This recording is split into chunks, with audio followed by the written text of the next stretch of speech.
After 8 glorious weeks on the road, the UFC is unfortunately back at the Apex for a pretty terrible card. But we've profited for the last 5 weeks. Let's do it again this week. First fight of the night, we got Danny Silva taking on Kevin Vallejos. So Silva is 10-1. That is 2-0 in the UFC. Vallejos is 15-1. That is 1-0 in the UFC. Silva has won 4 straight fights. 3 of those 4 have come by decision. Vallejos has also won 4 straight fights, but all 4 of those coming by finish. Silva, 28 years old. Vallejos still just 23 years old. I'm going to take the over 1.5 here. It's minus 145. I'm going to parlay it. I'll get to it as we go. Silva's hit it in 6 of his last 7 fights, and Vallejos has hit it in 4 of his last 6 fights. So this could end early. Vallejos could knock him out. I mean, let's be real. But Silva's got a chin. I like this one to go long, over 1.5. If you guys are looking for anything else to take, I do like Fight Does Not Go the Distance. It's minus 175, and 5 of Silva's 11 pro fights have knocked on the distance, and 13 of Vallejos' 16 pro fights have knocked on the distance. That is 67% combined. If you like Vallejos, take him money line. It's minus 380, pretty hefty price, but Silva does get hit a lot. He gets hit with almost 8 strikes per minute, and we know Vallejos hits fucking hard. Just feel like if he can find an opening, this could be a really short night, and my over 1.5 will be down the drain, but that's not going to happen. Right, Kevin? Right, Kevin? Let's go. If you guys like Vallejos too and you want a little extra off the top, take him by knockout. Minus 115. Not a bad price. Damn, you hear those sirens? What the fuck is that? 11 of his 15 pro wins have come by knockout, but Silva's never been knocked out before. Next fight of the night, we got Magny taking on Elizeu Zaleski dos Santos. So Magny is 29-13. That is 22-12 in the UFC. Zaleski dos Santos is 25-9-1. That is 11-5-1 in the UFC. Magny has lost 3 of his last 5. EZDS is winless in 3 of his last 4. Magny, going to be 38 years old on Sunday. Happy birthday, Neil. And Zaleski dos Santos is already 38 years old. Let's go, the old man's club here. I'm going to ride with the over 1.5 again. It's minus 250, and I'm going to parlay it with the over 1.5 in Danny Silva. Kevin Vallejos gets us plus 137. I like that 2-legger, especially if Silva Vallejos hits. I really like it in this fight. Magny's hit it in 3 of his last 5. He was knocked out in those other 2, but, we don't talk about that. Zaleski dos Santos has hit it in 7 of his last 9, so just feel like this one probably goes long. I mentioned they're both a little older. Let's take a little slower, guys. I don't want to get knocked out again.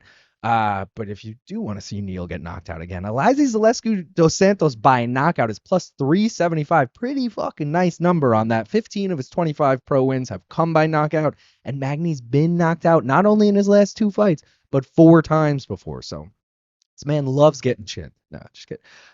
If you want a little extra off the over, take the over 2.5. It's minus 175, and it's got the same hit rate. Magny's hit it in 3 of his last 5. Zaleski dos Santos has hit it in 7 of his last 9. Personally, I'm a little worried about Neil's chin, so I didn't take the 2.5, but I do feel like this one probably goes the distance, but we'll see. Speaking of that, if you like the dog, Magny, just take him by decision. Plus 225. 17 of his 29 pro wins have come by decision. And Zaleski dos Santos, he knows how to lose by decision. All right, he's done it 5 times before. This man loves losing by decision.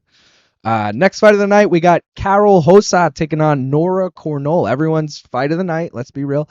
Karol Rosa, 18-7. That is 7-4 in the UFC. Cornolle is 9-2. That is 3-1 in the UFC. Rosa has alternated wins and losses in her last 8 fights. Cornolle has won 4 of her last 5 fights. Rosa, 30 years old. Cornolle, a little older than I thought, 35 years old. I didn't know what to take here, man. I considered the dog, but in the end, I'm just going to ride with the hefty price tag of the over 2.5. It's minus 450. I'm obviously going to parlay it. I'll get to it as we go. But Karol Rosa, she loves the over 2.5. Hit it in 12 straight fights. Cornolle, on the other hand, doesn't love it as much. Hit it in 2 of her last 4. But, if we got Rosa on one side, it's pretty much guaranteed going the distance. That's all I'm saying. If you are looking for anything else to take, I mentioned I do like Cornolle as the dog here, plus 165. Rosa gets hit with almost twice the amount of strikes per minute as Cornolle, and Cornolle also has an 89% finish rate, and Rosa's been finished twice before, so definitely a path to victory for her. But probably the most likely outcome, Karol Rosa by decision is minus 125. 12 of her 18 pro wins have come by decision, including all 7 of her UFC wins, and both of Cornolle's pro losses have come by decision. She has never been finished. Next fight of the night, we got Elves Brener taking on Esteban Ribovics. So Brener is 16-5. That is 3-2 in the UFC. Ribovics is 14-2. That is also 3-2 in the UFC. Brener has lost 2 straight fights. Ribovics has won 3 of his last 4 fights. Brener, 27 years old. Ribovics, 29 years old. This should be a fun-ass fight for as long as it lasts, and I hope it lasts a little long. I'm taking the over 1.5 again. It's minus 225. Gonna parlay it. I'll get to it as we go. Plain and simple, both guys have hit it in 4 of their last 5 fights. Do feel like this fight will be a banger, so, anytime that's happening, you're a little worried that someone's going to get finished, but, do like it to be like fight of the night, goes the distance, maybe a Ribovics decision or something. If you guys are looking for anything else to take, fight does not go the distance. It's minus 170, so you'd have to parlay it. 15 of Brener's 21 pro fights have knocked on the distance, and 12 of Ribovics' 16 pro fights have knocked on the distance. That is 73% combined. And dude, I really strongly considered taking the dog here. Elves Brener moneyline plus 220. He has lost 2 straight, but they came against really tough competition. Both these guys do get hit a lot, so I feel like it's a little risky taking either guy moneyline. You might as well take the dog. Also, Elves Brener can wrestle. He's got 5 takedowns in 5 UFC fights. Ribovics was taken down in both of his UFC losses, and he's been taken down 15 times in 5 UFC fights. Clear path to victory here for Brener, just saying. And last but not least, fight end by knockout is minus 110. It might move to plus money as the week goes on. Otherwise, parlay it. 2 of Brener's 3 UFC wins have come by knockout, and he's been knocked out before.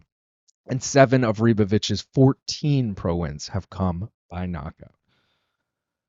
Next fight of the night, we got Mateusz Rebecki, or Rebecki, sorry, that's how you say it, taking on Chris Duncan. So Rebecki is 20-2. That is 4-1 in the UFC. Duncan is 13-2. That is also 4-1 in the UFC.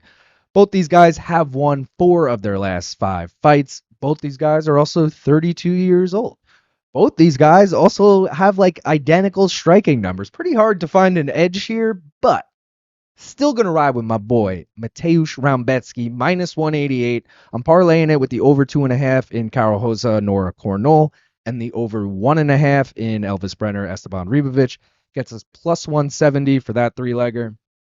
Dude, this fight should be all action for as long as it lasts.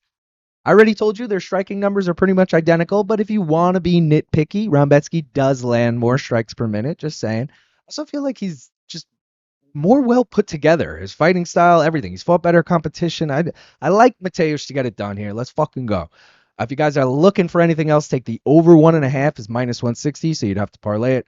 Rebecki's hit it in 4 of his 5 UFC fights, and Duncan's hit it in 3 of his 5 UFC fights. Rebecki by finish is plus 120. 16 of his 20 pro wins have come by finish, and Duncan has been finished in both of his pro losses. And fight end by knockout, you'd have to parlay it, minus 115. 9 of Rebecki's 20 pro fights have come by knockout, and 7 of Duncan's 13 pro fights have come by knockout. And both guys have been knocked out before. Main event was supposed to be Amir Albazi, Tatsuro Taira. Now it's going to be Tatsuro Taira versus HyunSung Park, who is supposed to fight Steve Erceg next weekend. Moves up a week, takes on Tatsuro Taira. Taira is 16-1. That is 6-1 in the UFC. Park is 10-0. That is 3-0 in the UFC. Taira is coming off his first pro defeat to Brandon Royval. He was on a 16-fight win streak before that. Park still undefeated, 10-fight win streak, 9 of those coming by finish. Taira, 25 years old. Park, 29 years old. So this fight was not even announced when I put out my 60-second breakdown, so I have no official play on this, but I'm still going to give you a few props that I like here, and we'll probably end up taking later in the week. First up, the over 1.5, it's minus 240, so you'd have to parlay it. Taira's hit it in 3 of his last 4, and Park has hit it in 2 of his last 3. Both these guys are finishers, but neither has been finished before, so it's a little like, I don't know what. Does it go long? Does it go short? So next prop, fight does not go the distance, minus 210, same thing, roughly same odds. Does it go the distance? I don't fucking know. 12 of Taira's 17 pro fights have knocked on the distance, and 9 of Park's 10 pro fights have knocked on the distance. That's 78% combined. Fight end by KO is plus 300. I mean, neither's been KO'd before, but accept. I'm worth 100,000 like Woodrow. When a ball call me Wilson, going overboard at the Hilton.